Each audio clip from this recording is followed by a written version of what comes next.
My mother was so proud of that little song because I wrote that song, I guess, in the mid-'60s. I had it out, I think, in the late '60s after I started with the Porter Wagoner show. And of course, Mama that was always her theme song. And she took such pride in that, and I was very happy about that. So I'll dedicate that to you and your mom, wherever she may be. Maybe she's still in your precious memories like mine now, but still, I always like to dedicate to all the good mamas we have out there. And I'm sure we got some good daddies out there too, don't we? Yes. Because they say that opposites attract, and my dad and mom were just so different, but they made a good team. They really did, because Mama was, as I say, very friendly and outgoing, and she never quit talking, very much like myself, as I mentioned.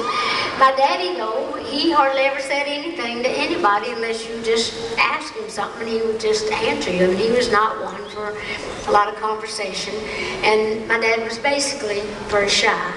And he never did tell us that he loved us, as far as saying that in words. That was just real hard for him somehow.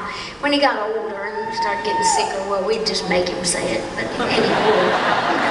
You know how, but it was just hard for him to just say that. We'd say it to him, and he'd just pat us and do whatever, but we could see that he loved us. All we had to do was look in his eyes, and we could hear it in his voice and the way he said things. And of course, we could always tell it in the way that he worked so hard to provide for that big old family of ours. And my dad was from a very large family as well, and he didn't get a chance to go to school. My daddy couldn't read and write, but he was a very, very smart person. And I've often wondered what all he might have been able to do had he been able to get an education. But that's the way it was with a lot of mountain people. They just had a bunch of kids, and they had to all go to work and help raise the rest of them.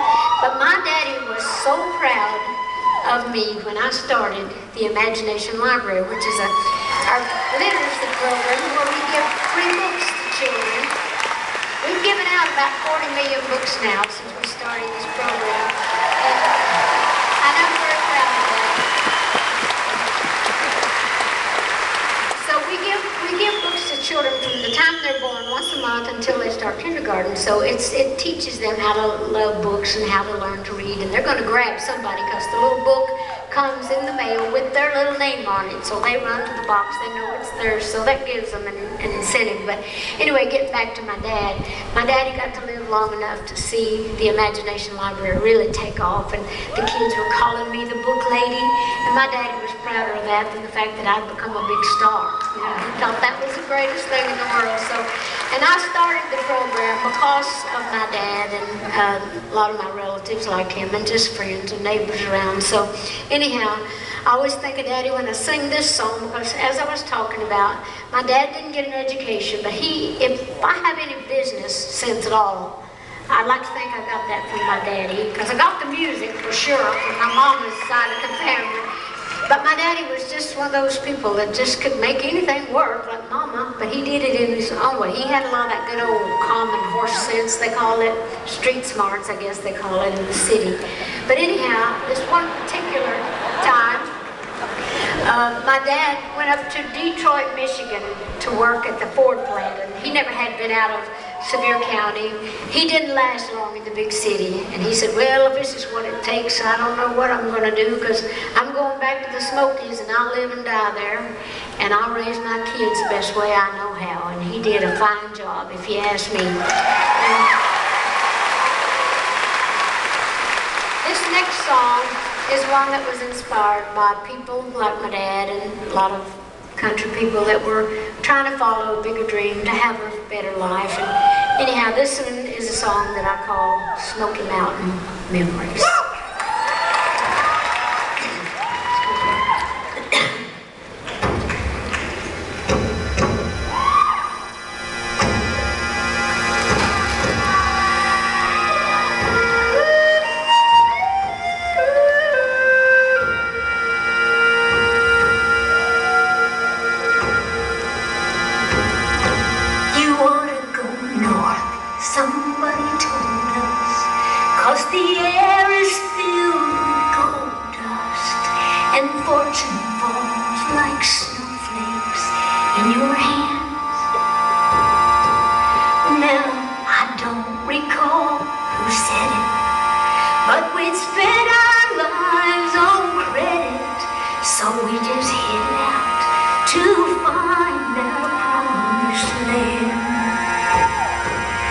just poor Appalachian farm folk with nothing more than high hopes.